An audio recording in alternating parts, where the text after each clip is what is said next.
There is a moment in almost every conversation with a stranger when a small door quietly closes. Most people try to force that door open using the exact wrong tools. We smile harder, we talk faster, we start listing our achievements like a resume that nobody asked to hear. But contrast that with the people you actually feel instantly safe talking to: the bartender, the coworker you meet on day 3, the seatmate on a 12-hour flight. The individuals we trust almost instantly are rarely the warmest or the most fascinating people in the room. They are doing something else entirely. Building trust is a highly predictable biological calculation. The nervous system of the person across from you is running a silent background process in tiny fractions of a second. Getting someone to open up means you have to stop performing and start speaking the unspoken structural language of that nervous system. To see how fast this happens, look at the career of Nalini Ambady, a researcher at Tufts University. She pioneered the study of thin slices, the idea that humans make incredibly accurate judgments based on tiny clips of behavior. Ambady asked strangers to rate teachers on muted clips, cutting them from 30 seconds down to a silent 6. Viewers predicted actual end-of-semester evaluations with a massive 0.76 correlation. The first read happens instantly, setting the trajectory for everything. So, what exactly is the nervous system scanning for in those opening moments? A 2019 study published in Frontiers in Psychology tested this by having hundreds of adults watch someone react to a fake car accident. This chart shows how viewers rated the trustworthiness of those leaders. People expected warmth to win out. Instead, the highest trust scores went to leaders who were autocratic and emotionally stable, directive plus composed. The gap between groups was vast, a massive statistical difference. Meeting a stranger introduces uncertainty. Under uncertainty, your nervous system isn't shopping for the warmest person. It seeks the steadiest. Composure is the biological baseline.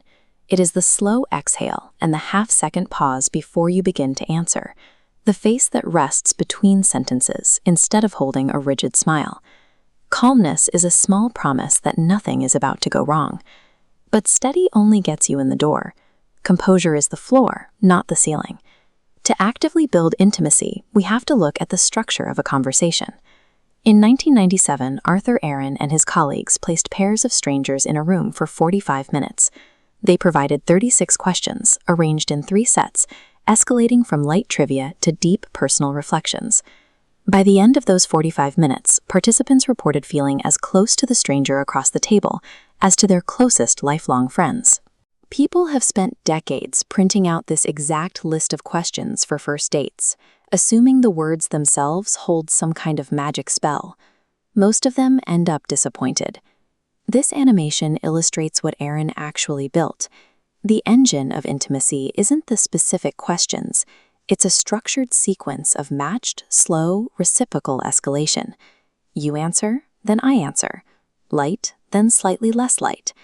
Neither person is forced to take a massive risk alone. You only ever take a slightly larger risk than the other person just offered. You can apply this structural engine without needing a printed list. Imagine you are at a friend's birthday party. You're standing at the snack table, and a stranger next to you sighs and says, "What a week, I'm absolutely fried." The polite reflex is mirror small talk. You say, "Yeah, same, work is crazy."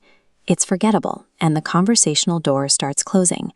Instead, you use a core behavioral tactic: match and add half. First, you match the temperature of what they shared. You say, "Yeah, same." Then you go one small notch deeper into your own specific reality.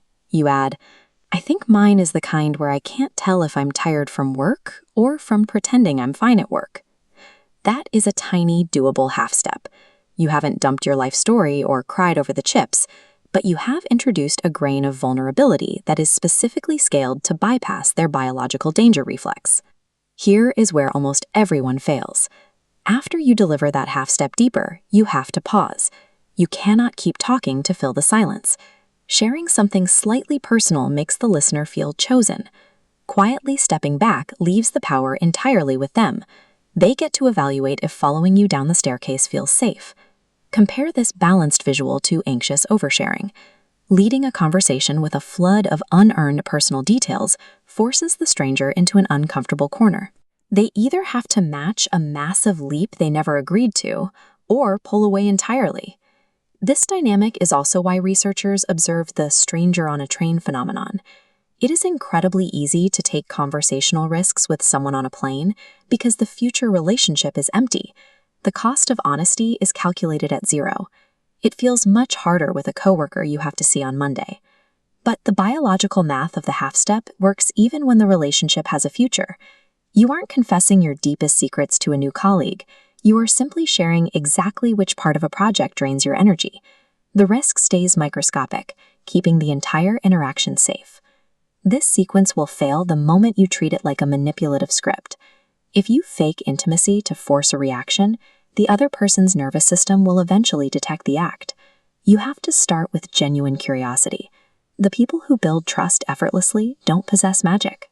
They simply have the quiet equanimity to offer an invitation for closeness, and the patience to remain perfectly comfortable if the answer is not right now.